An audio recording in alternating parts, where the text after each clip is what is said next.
जय हिंद मेरे प्यारे साथियों।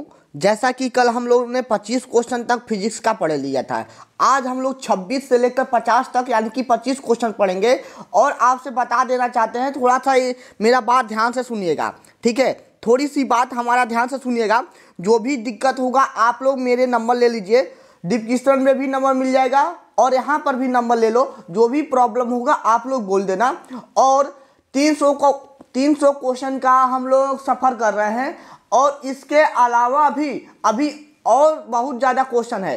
तो यदि आप लेना चाहते हो इस कोर्स को तो मात्र 49 रुपया में आप ले सकते हो। फिजिक्स केमिस्ट्री मैथ का 500 इंपॉर्टेंट क्वेश्चन हम लोग देंगे, जो कि वही आपके प्रश्न पत्र में देखने को मिलेगा, इससे बाहर कहीं से नहीं आएगा। तो यदि आप चाहते हो, इससे सस्ता आपको कहीं नहीं मिलेगा, आप कहीं पर भी देख लेना, इससे सस्ता नहीं मिलेगा। यदि आप चाहते हो, इच्छुक हो तो आप ले सकते हो मात्र 49 रुपया में, ठीक है, मात्र 49 रुपया में। और अपना नंबर लिख देते हैं, नंबर ले लो मेरा। जो भी प्रॉब्लम होगा, या नहीं कि पेड कोर्स के लिए नहीं, जो भी प्रॉब्लम होगा, पेड कोर्स लेना होगा या जितना भी PDF है लेना होगा तो उसके लिए भी फ़ोन कर सकते हो। यदि आपका कोई समस्या है उसके लिए भी आप लोग मैसेज कर सकते हो कि सर मेरा यह प्रॉब्लम है, इसको सॉल्व कीजिए, तो हम लोग जरूर सॉल्व करेंगे। आप मेरा नंबर नोट कर लो, 98 38 60 55 92। यह रहा इंट्रो। आप लोग उम्मीद करते हैं अच्छे से समझ गए होंगे। जो भी प्रॉब्लम होगा बोल देना, 98 38 60 55 92। चलिए वीडियो को शुरू करते हैं, वीडियो ज़्यादा बड़ा ना हो। क्वेश्चन क्या है? क्वेश्चन बहुत ही शानदार, बहुत ही झकास, बहुत ही लाजवाब है। दिया है दो सदिशों का परिमाण अधिकतम होगा जब उनके बीच का कोण, जब दो सदिश है उसका मान अधिकतम कब होगा? कब होगा? जब उनके बीच का कोण क्या होगा? 0 अंश। कितना होगा? 0 अंश। का 0 अंश की वैल्यू 1 होती है, यानी कि अधिकतम 1 पर ही होता है, ठीक है। चलिए अगला क्वेश्चन क्या है कि यदि किसी पत्थर को ऊपर की ओर किसी ऊंचाई तक फेंका जाए तो पत्थर कुछ समय पश्चात उसी स्थान पर लौट जाता है, तो विस्थापन कितना होगा मेरे प्यारे साथियों? तो ऑप्शन नंबर ए 0 होगा। 27 का आपका ऑप्शन नंबर ए होगा। मान लेते हैं बाबू, हम क्या किए, GKP गोरखपुर से कहाँ? लखनऊ, ठीक है, लखनऊ गए, ठीक है। हम गोरखपुर से शुरू किए और कहाँ गए? लखनऊ गए, और लखनऊ से पुनः हम गोरखपुर आ गए, तो विस्थापन कितना हो गया मेरा? 0 के बराबर। लेकिन यही दूरी की बात करें, कितना दूरी चले, तो गोरखपुर से लखनऊ जाने में जितना समय लगा, जितना दूरी है उसको जोड़ेंगे और आने पर भी 2 से गुणा करा देंगे तो वह मेरा दूरी निकल जाएगा। दिया क्या है कि शून्य सदिश की दिशा होती है, शून्य सदिश की दिशा होती है, तो इसका होता है शून्य सदिश जो होगा अनिश्चित दिशा होगी, ठीक है, निश्चित नहीं होगा, अनिश्चित होगा, ठीक है, दोनों हो सकती है, ना अनिश्चित होगी। शून्य सदिश है, इसका दिशा क्या होगा? अनिश्चित होगा, चलिए 29 नंबर क्वेश्चन पर चलते हैं। 29 नंबर क्वेश्चन क्या दिया है कि पिंड का त्वरण 0 होगा, पिंड का त्वरण 0 होगा यदि पिंड का चाल समय ग्राफ किसको दर्शाता हो? समय अक्ष के लंबवत रेखा हो, नो, समय अक्ष की समांतर रेखा हो, बहुत सही। यह ऑप्शन नंबर 20 सही होगा, ऑप्शन नंबर 20 सही होगा। समय अक्ष की समांतर रेखा हो, समय अक्ष की समांतर रेखा हो। चाल समय ग्राफ के ढलान से ज्ञात करते हैं, चाल समय ग्राफ के ढलान से ज्ञात करते हैं। तो 30 का आपका ऑप्शन नंबर कौन सा सही है? पिंड का त्वरण, ऑप्शन नंबर सी, ठीक है, ऑप्शन नंबर सी, यह सी है, ऑप्शन नंबर सी। चलिए अगला क्वेश्चन है कि जब वस्तु समय अंतरालों में समान दूरी तय करती है तो उनके बीच का गति जो होता है कितना होता है? तो 31 का आपका ऑप्शन नंबर होगा डी, एक समान गति से, ठीक है, किससे? एक समान गति से। जब वस्तु समय अंतरालों में समान दूरी तय करती है तो उसके गति जो होता है एक समान गति से होता है, ठीक है। अगला क्वेश्चन क्या है? यहाँ पर दिख रहा है आपको, दिया एक लिफ्ट नियत वेग से नीचे उतर रही है। क्या कर रही है? नीचे उतर रही है। एक लिफ्ट है जो क्या कर रही है? नीचे उतर रही है, नीचे उतर रही है। एक व्यक्ति लिफ्ट में एक सिक्का उछालता है। क्या करता है? सिक्का उछालता है। सिक्का किस त्वरण से लिफ्ट के फर्श पर गिरेगा? किस त्वरण से लिफ्ट के फर्श पर गिरेगा? तो प्लस जी होता है ना, ऊपर से नीचे गिरेगा, ऊपर से नीचे आता है तो प्लस जी पर, ठीक है। शून्य नहीं होगा, माइनस जी नहीं होगा, जी/2 नहीं होगा, प्लस जी होगा, ठीक है। ऑप्शन नंबर बी सही है। चलिए 33 नंबर क्वेश्चन क्या है? दिया है कि एक वस्तु दूरी चलकर रुक जाता है। एक वस्तु है दूरी चलकर रुक जाता है, ठीक है। वस्तु के प्रारंभिक तथा अंतिम वेगों का अंतर होगा। वस्तु का प्रारंभिक वेग तथा अंतिम वेग का अंतर कितना होगा? तो मेरे प्यारे साथियों शून्य होगा, ठीक है। कितना होगा? शून्य होगा। ऑप्शन नंबर ए सही है। चलिए अगला क्वेश्चन है आपका 34 नंबर। दिया है कि एक गतिमान पिंड समय के वर्ग के अनुक्रमानुपाती में दूरियां तय कर रहा है। पिंड का त्वरण 34 का पिंड का त्वरण होगा, क्या होगा? एक नियत होगा, ठीक है। क्या होगा? नियत होगा, नियत होता है, ठीक है। पिंड का त्वरण क्या होता है? नियत होगा, बढ़ेगा नहीं, घटेगा नहीं, शून्य नहीं होगा, नियत रहेगा, ठीक है। क्या रहेगा? नियत रहेगा।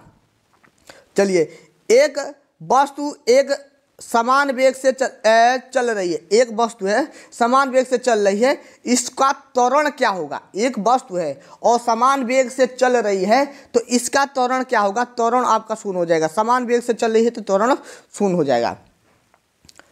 चलिए 36 नंबर क्वेश्चन की तरफ। मेरे प्यारे साथियों एक बार और बता देना चाहते हैं, आपको जो भी प्रॉब्लम होगा आपको नंबर दे दिए हैं, उससे संपर्क कर लीजिएगा। डिस्क्रिप्शन में व्हाट्सएप ग्रुप, टेलीग्राम चैनल जो भी है उससे आप लोग जुड़ जाइए, क्योंकि वहाँ पर जो भी नोटिस रहता है हम बता देते हैं, जो भी PDF रहता है टेलीग्राम चैनल के माध्यम से हम दे देते हैं, ठीक है। तो इतना काम जरूर कीजिएगा और जो भी समस्या होगा बोल देना, ठीक है। चलिए वीडियो को शुरू करते हैं। अभी यहीं तक नहीं सफर है, अभी हम लोग तैयारी करा रहे हैं, आपका काउंसलिंग भी होगा, ठीक है। जब काउंसलिंग होगा तो आप कहीं और से मत करवाइएगा काउंसलिंग, हम साफ साफ बता देते हैं, नहीं तो आप लोग कहोगे कि सर पैसा फंस गया। यदि कहीं और से कराते हो काउंसलिंग तो वहाँ पर आपका पैसा रख लिया जाता है, उसके बाद से कोई सुनवाई नहीं किया जाता है। क्योंकि अगले साल ऐसा बहुत हुआ था, जो बच्चे हमारे पास फ़ोन करके मैसेज करके सर मेरा ये पैसा ले लिए हैं, अब तो नाम नहीं रखेंगे, पैसा ले लिए हैं लेकिन काउंसलिंग नहीं कर रहे हैं, मुझे कॉलेज नहीं मिला, प्लीज़ सर आप मेरा काउंसलिंग कर दीजिए और कॉलेज मिल जाएगा तो हम आपको पैसा दे देंगे। तो ऐसे बहुत लोग थे जो रोने लगे, तो उनका काउंसलिंग हम लोग ने फ्री में किया। जब उनको कॉलेज मिल गया तब उन्होंने पैसा दिया। तो ऐसा नहीं कर सकते फ्री में किया, लेकिन कॉलेज मिल गया तब पैसा दिए, ठीक है। यहाँ पर ये भी गारंटी रहता है, कॉलेज नहीं मिलता है उसका पैसा हम लोग वापस कर देते हैं, लेकिन कॉलेज मिलने की पूरी 101% गारंटी है, ठीक है। अगला क्वेश्चन क्या है 36 नंबर कि कोई वस्तु उस समय तक विराम अवस्था अथवा गति अवस्था परिवर्तित नहीं करता है, यानी कि परिवर्तित नहीं करता है जब तक तर नहीं रहेगा, जब तक उस पर कोई बाह्य न लगाया जाए। तो इसका कारण क्या है? द्रव्यमान का नहीं बाबू, द्रव्यमान का यह नियम नहीं है। भार का भी नहीं है। जड़त्व का है, त्वरण का नहीं है, ठीक है। जड़त्व का है। किसका है? जड़त्व का। ऑप्शन नंबर सी सही है। चलिए अगला क्वेश्चन क्या है कि न्यूटन के तृतीय नियम के अनुसार क्रिया और प्रतिक्रिया बल, न्यूटन के तृतीय नियम क्या कहता है? यही बताना है कि अलग अलग वस्तु पर दूसरे के विपरीत कार्य करते हैं, ठीक है। अलग अलग वस्तु पर दूसरे के विपरीत कार्य करते हैं और एक ही वस्तु पर कार्य करे नो पर नहीं लंबवत कार्य करता है, नहीं बाबू। ऑप्शन नंबर बी सही है, ठीक है। अलग अलग वस्तु पर दूसरे के प्रति कार्य करते हैं, अलग अलग वस्तु पर दूसरे के प्रति कार्य करते हैं। मान लेते जो जिस प्रकार का वस्तु रहेगा उसी प्रकार का उस पर वर्क किया जाएगा, ठीक है। जिस प्रकार का वस्तु रहता है, जिस प्रकार का पिंड रहता है, उसी प्रकार से उस पर वर्क किया जाता है, उसी प्रकार से उस पर काम किया जाता है। अगला क्वेश्चन है कि किसी गतिशील पिंड का वेग आधा करने से, ठीक है, किसी गतिशील पिंड का वेग जो है आधा करने से उसका संवेग होगा। संवेग क्या होगा? तो आधा हो जाएगा, संवेग भी आधा हो जाएगा। जब गति को आधा करेंगे, वेग को आधा करेंगे तो उसका संवेग भी आधा हो जाएगा। चलिए, कह रहा है कि 1 किग्रा का भार होता है, 1 किग्रा का भार होता है 39 का। 1 किग्रा का भार होता है 9.8 न्यूटन होता है। ठीक है, यही है, ऑप्शन नंबर सी सही है। 1 मिनट, 9.8, ऑप्शन नंबर सी। चलिए, बहुत ही शानदार, बहुत ही झकास क्वेश्चन है। दिया क्या है, गोली छोड़ने के पश्चात बंदूक के पीछे हटने का कारण क्या है। गोली छोड़ते हैं, आप लोग कभी देखते हैं कि जब हम लोग गोली चलाते हैं तो बंदूक जो है हमें पीछे की तरफ धक्का देता है, यानी झटका देता है। यह किसके नियम के अनुसार है, ठीक है, यह किसके नियम के अनुसार है, यही बताना है। तो बाबू, ऊर्जा संरक्षण का नियम तो नहीं है, ठीक है, आवेश संरक्षण का नियम नहीं है, ठीक है, ऊर्जा संरक्षण का नियम पुनः आ गया तो ये भी तो नहीं है। ऑप्शन नंबर डी सही है। न्यूटन के गति के तीसरे नियम के अनुसार कहता है, ठीक है, न्यूटन के गति के तीसरे नियम के अनुसार कहता है कि आप जितना बल लगाते हैं उतना ही बल वो भी लगाए। इसे क्या कहते हैं, न्यूटन का तृतीय नियम कहते हैं। न्यूटन के तृतीय नियम के अनुसार यह होता है कि जितना बल उस बाह्य बल लगाता है आपको झटका भी उतना ही महसूस होता है। ठीक है, आप लोग यदि क्लास 9th में अच्छे से पढ़े होंगे तो इसको लगा लेंगे, न्यूटन के तृतीय नियम। चलिए, स्वतंत्र गति के लिए वस्तु पर कोई बल लगाया गया है। ठीक है, स्वतंत्र गति के लिए वस्तु पर कोई बल लगाया गया है। यदि बल का परिणाम तथा वस्तु का द्रव्यमान ज्ञात हो, यानी कि हमें पता हो, तो न्यूटन के द्वितीय नियम की सहायता से हम क्या कह सकते हैं, कह सकते हैं कि त्वरण ज्ञात कर सकते हैं। क्या कर सकते हैं, त्वरण ज्ञात कर सकते हैं बाबू। चाल तो ज्ञात हो नहीं पाएगा, ना ही भार ज्ञात हो पाएगा, ना ही स्थिति ज्ञात हो पाएगा। हमें क्या ज्ञात होगा, त्वरण, यानी कि ए की वैल्यू ज्ञात होगा। ठीक है, यहाँ पर साफ साफ बोल दिया है, यहाँ पर साफ साफ बोल दिया है, क्या बोला है, बोल दिया है बल का परिणाम, यानी कि यफ पता हो, ठीक है, द्रव्यमान यम पता हो, तो क्या ज्ञात कर सकते हैं, ए बाबू, ये ज्ञात कर सकते हैं, क्योंकि यफ बराबर क्या होता है, यम ए। तो यम पता है, यफ पता है, तो ये तो ज्ञात करोगे। चलिए, अगले क्वेश्चन की तरफ चलते हैं। अगला क्वेश्चन क्या है, दिया है कि एक मेज की ऊपरी सतह पर रखी वस्तु पर लगने वाला घर्षण बल निर्भर करता है। ठीक है, किस पर निर्भर करता है, तो बल के प्रकार पर, वस्तु के पदार्थ पर, वस्तु के भार पर, स्पर्श क्षेत्रफल पर। तो मेरे प्यारे साथियों, इसका ऑप्शन एक मेज की ऊपरी सतह पर रखी गई है। ठीक है, एक मेज की ऊपरी सतह पर रखी वस्तु पर लगने वाला घर्षण बल। मान लेते हैं कोई मेज हो गया, ठीक है, कोई मेज हो गया, इसके ऊपर कोई पिंड रखे गए हैं। ठीक है, मेज की ऊपरी सतह पर रखी वस्तु पर लगने वाला घर्षण बल निर्भर करता है, इस पर जो घर्षण बल लगता है वह किस पर निर्भर करता है मेरे प्यारे साथियों, तो बल के प्रकार पर, किस प्रकार का बल लगता है उस पर निर्भर करेगा। ठीक है, किस प्रकार का बल लगा रहे हैं इस पर निर्भर करता है घर्षण बल। चलिए, ठीक है, 43 नंबर क्वेश्चन क्या है, दिया है तृतीय वर्ग के उत्तोलक में भार तथा आयास होता है। ठीक है, भार तथा आयास होता है, तो क्या होता है, आलम्ब के एक ओर। ठीक है, आलम्ब के एक ओर, ऑप्शन नंबर ए सही है। अगला क्वेश्चन दिया है, यहाँ पर दिया है 44 नंबर, बल का आघूर्ण कहलाता है, बल का आघूर्ण कहलाता है। 44 का आपका ऑप्शन नंबर सी, किया गया कार्य, बल का आघूर्ण कहलाता है किया गया कार्य। चलिए, समांतर बलों की क्रिया रेखा परस्पर होती है, समांतर बलों की क्रिया रेखा परस्पर होती है, तो क्या होती है आपका समांतर। ठीक है, समांतर बलों की जो है रेखा, एक मिनट, चलिए, समांतर बलों की क्रिया रेखा परस्पर होती है, समांतर बल कह रहा है और क्रिया रेखा कह रहा है तो समांतर होगा। ठीक है, किसके होगा? समांतर होगा। 45 का आपका ऑप्शन नंबर बी सही है। चलो, निम्न में से प्रथम वर्ग के उत्तोलक कौन है? प्रथम वर्ग के उत्तोलक कौन हैं? तो 46 का आपका ऑप्शन नंबर होगा सी, कैंची। क्या होगा? कैंची होगा। कैंची आपके प्रथम वर्ग के उत्तोलक हैं। चलिए, लीवर का यांत्रिक लाभ सदैव 1 से कम होगा यदि आपका फलक क्रम भार एवं यान के बीच हो। ऑप्शन नंबर ए सही है।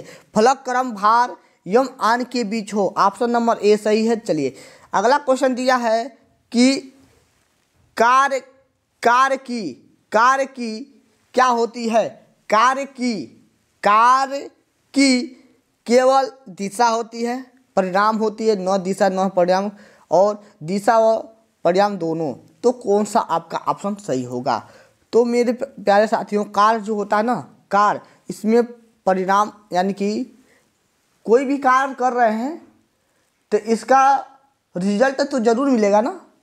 मान लेते हैं हम पढ़ रहे हैं और पेपर देंगे तो इसका रिजल्ट जरूर आएगा। ठीक है, तो इसका परिणाम होता है, केवल परिणाम। कार्य कर रहे हैं तो उसका रिजल्ट जरूर आएगा। चलिए, ऑप्शन नंबर बी सही है। 49 नंबर क्वेश्चन। 49 नंबर क्या है कि निम्नलिखित में ऊर्जा का सबसे बड़ा मात्रक, और 1 मिनट किसको होमवर्क दें? चलिए, इसको करते हैं होमवर्क। ठीक है, 49 नंबर क्वेश्चन को कर देते हैं होमवर्क। आप लोग इसको बता दीजिएगा। ठीक है, HW रहता है और एक क्वेश्चन HW में हमेशा देते हैं, और आप लोग इसको जरूर लगा कर लाइएगा। अब बता देते हैं, थोड़ा सा 2 क्वेश्चन में बस दिक्कत रहे आपको। ठीक है, दिया है ऊर्जा का सबसे बड़ा मात्रक, ना ही अर्ग होगा ना ही जूल होगा। ठीक है, अब या तो किलोवाट घंटा होगा या वाट घंटा होगा, तो सबसे बड़ा मात्रक कौन होता है? तो आप लोग आंसर कैसे दोगे कमेंट में? ठीक है, आप लोग कमेंट में ऐसे आंसर दोगे कि 49 का बी या ए। ठीक है, जो भी देना रहेगा 49 का बी या ए बोल देना प्रश्न नंबर। ठीक है, लिख देना प्रश्न नंबर 49 का ए या प्रश्न नंबर 49 का बी। ऑप्शन सही है। ठीक है, आप लोग कमेंट जरूर कीजिएगा। चलिए, अगला क्वेश्चन चलते हैं। और दिया क्या है? 1 मिनट। चलिए, दिया है कि एक पत्थर ऊपर की ओर फेंका जाता है। अच्छा, ऊपर की ओर फेंका जाता है। हम कहीं यही क्वेश्चन बताए हैं अभी को ऊपर वाला। ठीक है, ऊपर वाला क्वेश्चन एक बताए हैं, ऊपर की ओर फेंका जाता है तथा यह लौटकर पृथ्वी पर आती है। यानी कि ऊपर फेंके, सॉरी बाबू, हिचकी आ रही है थोड़ी सी। ठीक है, क्या हो रहा है? 1 मिनट। चलिए, हाँ, क्या कर रहे हैं? पत्थर को ऊपर की ओर फेंक रहे हैं। क्या कर रहे हैं? पत्थर को ऊपर की ओर फेंक दी। चलो, ऊपर की ओर फेंक दिए तथा यह लौटकर पृथ्वी पर आती है। यानी कि पृथ्वी पर लौटकर आती भी है, जाएगी तो आएगी जरूर। ठीक है, इसकी स्थिति ऊर्जा अधिकतम होगा। कब होगा? ऊपर की यात्रा में नहीं बाबू। ठीक है, अधिकतम ऊंचाई पर, हाँ ये तो हो सकता है। लौटती यात्रा में नहीं, तली पर नहीं। ठीक है, तो किस पर सही है आपका? यह ऑप्शन नंबर बी सही है। अधिकतम ऊंचाई पर इसकी स्थिति ऊर्जा क्या होगी? अधिकतम होगी। मेरे प्यारे साथियों, यदि आपको कोई भी प्रॉब्लम होगा तो उस नंबर पर मैसेज करके पूछ लीजिएगा। आज का यह 50 क्वेश्चन सफ़र मेरा समाप्त हो गया। कल अब हम लोग 75 तक का क्वेश्चन को पढ़ेंगे। इसी प्रकार से हम लोग 300 क्वेश्चन को आसानी से पढ़ेंगे। और भी यदि पढ़ना चाहते हो और भी PDF लेना चाहते हो तो आप मात्र 49 रुपया में, इससे ज़्यादा नहीं लेंगे। ठीक है, आप कहीं और पर जाओगे, यदि कोर्स लेते हो तो बहुत ज़्यादा पैसा देना पड़ेगा। और हम लोग आपसे पहले ही वीडियो बनाकर बता दिए हैं कि फिजिक्स, केमिस्ट्री, मैथ का तीनों का जितना भी इम्पोर्टेंट क्वेश्चन है सब का सब हम लोग दे देंगे मात्र 49 रुपये में। तो यदि आप लोग चाहते हो तो पे कर सकते हो, नहीं तो कोई जोर ज़बरदस्ती नहीं है, आप अपने इच्छुक के अनुसार ही कीजिएगा। ठीक है। और आप लोग अच्छे से तैयारी करो, पेपर दे लो, उसके बाद से जब काउंसलिंग की समय आएगी तो हम लोग हैं, ठीक है। काउंसलिंग एकदम पूरा खुल कर होगा, आप लोग टेंशन ना लो, ठीक है। तो बस इतना ही, और भी जो भी दिक्कत होगा तो पूछ लेना। आज के लिए बस इतना ही। ओके बाय, जय हिंद साथियों।